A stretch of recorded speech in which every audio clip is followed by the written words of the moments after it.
সর্বোচ্চ আদালত আজকে যে অন্তর্বর্তী আদেশ দিয়েছেন এসএসসি মামলায়, সেই মামলার অন্তর্বর্তী আদেশ এটাই প্রমাণ করে দিল যে সত্য আর সত্য, সত্য ছাড়া কিছু নয়। অনেকে বলেছিলেন, যারা বিরোধী দলে আছেন, বিরোধী দল নেতা বিশেষ করে তিনি বলেছিলেন, শুভেন্দু অধিকারী, বোম ফেটে গেল, বোমের বিস্ফোরণ, আর কলকাতার হাইকোর্ট নাকি সেটাই তার অর্ডারের মাধ্যমে সমর্থন করেছে। আজকে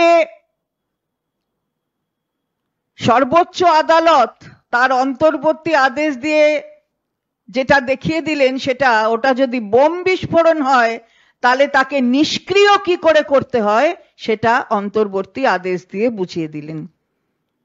25,753 তাদের কিন্তু চাকরি বাতিল হলো না।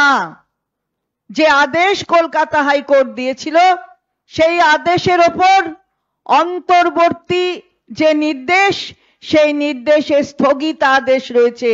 এদের চাকরি 25,753 জনের চাকরি গেল না। সুপ্রিম কোর্টের অর্ডার অনুযায়ী পরবর্তীতে যদি কাউকে দেখা যায় যে সেই ইলিগাল অ্যাপয়েন্টমেন্ট কারুর আছে, অর্থাৎ সেই ইলিগালি অ্যাপয়েন্টেড হয়েছে অথবা কাজ করছে, সেটা পরে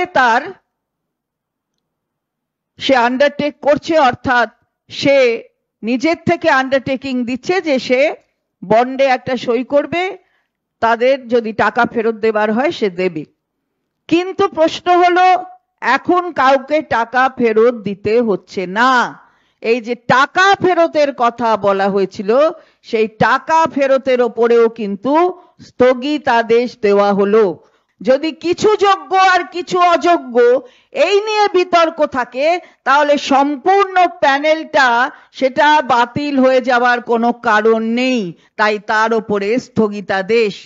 আর সিবিআই তার তদন্ত করবে, কিন্তু ক্যাবিনেটের ওপরে, যে ক্যাবিনেট ডিসিশনের ওপরে তদন্ত, ক্যাবিনেটকে যে ক্যাবিনেটের মিনিস্টারদেরও ডাকার একটা এখতিয়ার দিয়ে দেওয়া হয়েছিল, সেগুলো কিন্তু স্থগিতাদেশ আগেই হয়েছিল।